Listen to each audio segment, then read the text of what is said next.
Okay, day 5 of the treatment. Yeah, day 5. Yeah. So I just rubbed his back, and you see it's still there. Oh, no. So there's the kicking. All I did was rub his back, and then he kicked at me. So he's still very sore over his back. He has been, no, you're fine. He has been showing that he's softer in his face, but clearly when I rubbed his back, he's still sore across his back. So, see there, he's telling me, no, that's a problem. So, 5 days down, you got 21 more, or 19 more to go. Something like that. I don't know. It's like 27 or 28 days. We've got a 24 pack that showed up yesterday, so I'll use all of that. And he's just had the 5 that I've done, and then we've got the extra supplements.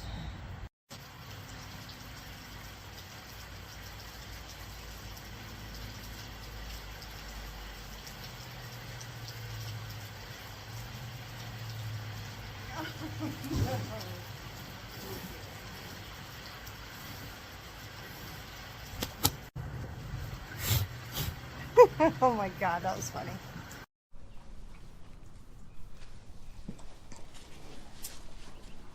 Okay, so the boys were just out for turnout, as you can see.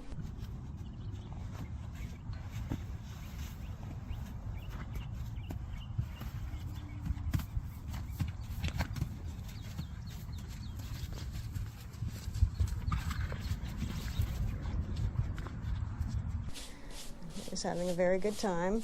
So I'm watching his ears because he's still showing me that he's sore across his back. So he's on day 6 of ulcer treatment, but I'm starting to think that it's more of a magnesium issue than a ulcer issue.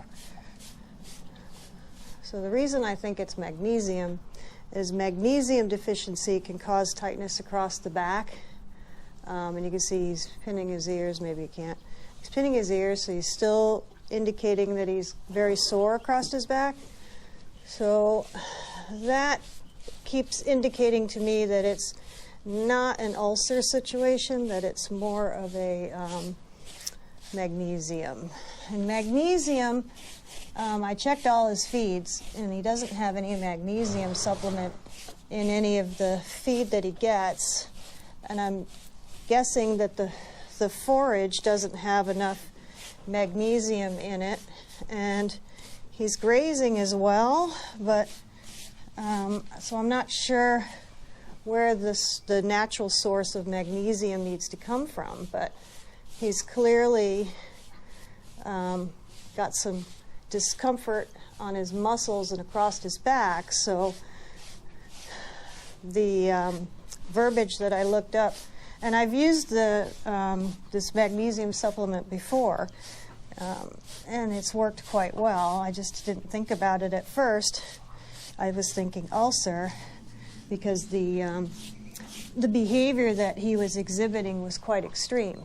So I thought, oh, it's got to be ulcer. It's got to be ulcer. But in hindsight, it could very well be magnesium deficiency.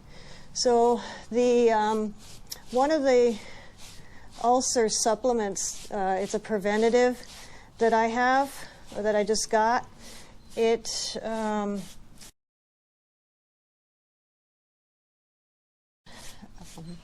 that one actually has 950 milligrams of magnesium in it. And I had already ordered a magnesium supplement of 5,000 IU units as just, in case. When I was still going down the ulcer road, but I thought, well, I should probably supplement with magnesium to see if maybe that's what this is. So that's coming.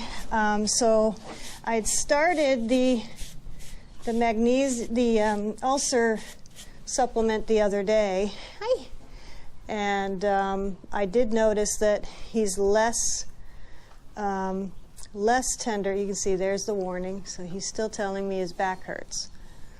I know, I'm just doing it for the camera. Yes. He's much softer in his body, and he looks like he's feeling well. But he's still indicating that he's sore here. And the saddle had already been fit. So I think this is more of a magnesium reaction than an ulcer reaction. I know, hi. So we're going to treat it both ways. So we're still continuing with the ulcer treatment. And we're going to be bumping up the treatment for the magnesium. So in his feed today, I gave him 1.5 scoops of the supplement for ulcers that has magnesium in it, just to bump up some of the magnesium. And then when I get the rest of his magnesium supplement, probably tomorrow or Tuesday, then I think that's really going to tell me one way or the other if this was a magnesium issue or if it was an ulcer issue. Because he seems fine, he seems happy enough, but the way his back, he's telling me that his muscles are hurting, or at least he's indicating that he's got discomfort there. I think we're leading down to a magnesium answer. So I also ordered Mag-Restore. As I said, I'd used Mag-Restore before. Can't remember which horse, but I have used it before for the same sort of thing, soreness across the back. Not necessarily ulcer, but soreness for the back and the muscles. So I have ordered that, and I should have that in a few days as well. That comes from Penn Performance something or other. I'll put a thing in so you can see it. So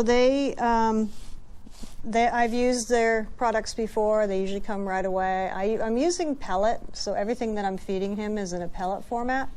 It's just easier. You can get it in a powder or a granular. For me, it just is easier to feed if it's in the pellet form, and so that's the way I feed it. But you can see he's not as angry as he was.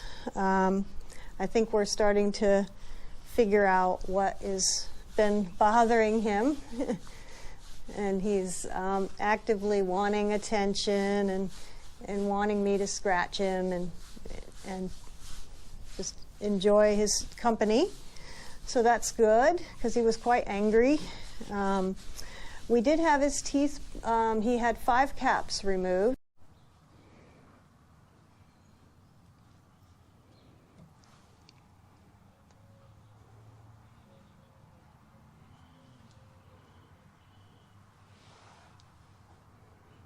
So those are baby teeth that are ready to fall out, and they get replaced by permanent teeth behind. So he had 5 that were loose when the vet came last week, and she went ahead and pulled those out.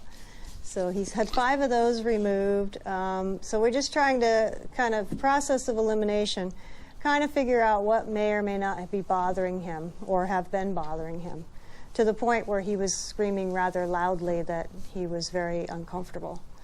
So we want to pay attention to his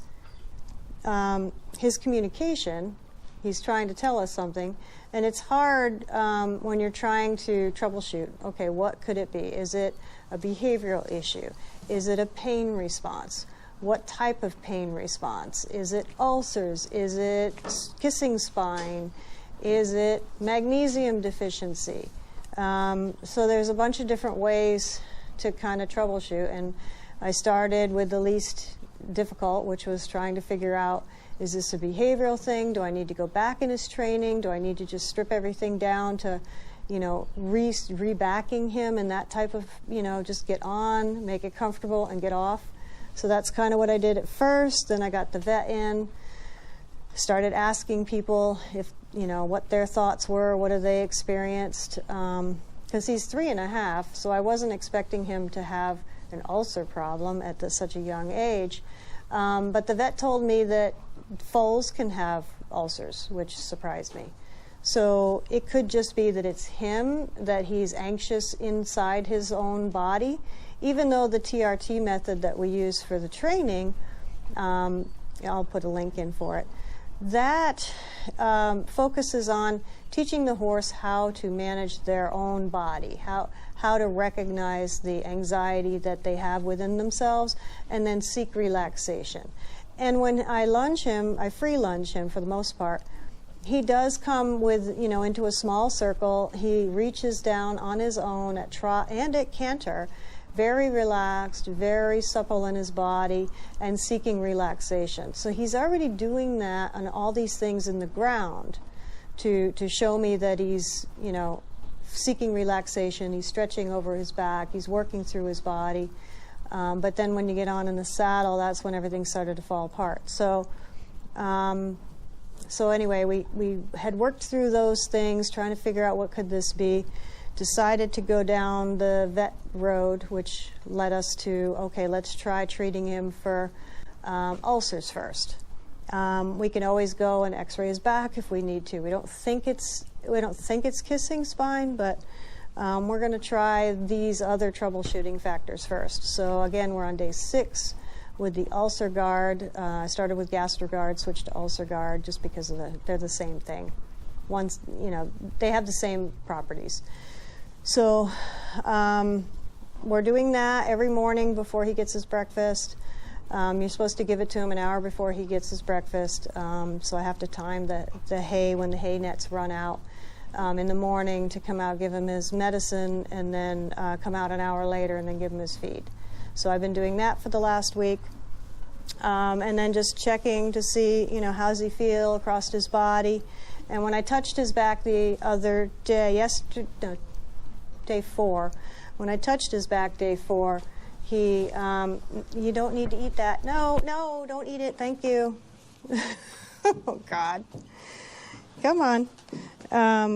When I touched his back the other day, he pinned his ears and he kicked out, which is what he's been doing when I go to saddle and when I tack up and when I go to get on. He's been pinning his ears and kicking out. So he's clearly communicating, ow, don't touch me. So that's what we're working through. But you can see now he's had that supplement for 2 days, and I can actually touch his back without him kicking me. And when I say kick out, he cow kicks. So he swings his back leg at me. So it could do some damage if it gets you. But that's where we're at right now. So we'll update again next week as we move through the troubleshooting to find out kind of where we're at. And if we're fine, I think we're on the right track, but we'll see next week to see if we have any major improvement now that I'm adding that larger dose of magnesium to his diet. And that should tell us by next weekend or by the end of the week where we're at. The tricky thing is that he is due to see the chiropractic vet on Saturday. So if I can't touch him, just put my hand on him without him pinning his ears and swinging his back leg, I don't think that he's going to be able to be adjusted by the chiropractor if he needs anything, because that's the other thing. We have a chiropractic vet appointment. So if I can't touch him safely, then they're not going to be able to work on him. So that's going to be kind of a problem. So we'll just see where he's at. I'm hoping we have some more improvement as we get through the week. And then, like I said, I'll check back next week and have another update. If you like this video, please make sure you give it a thumbs up, hit the subscribe button down below, and ding the notification bell so you don't miss any of our videos. Thanks for watching.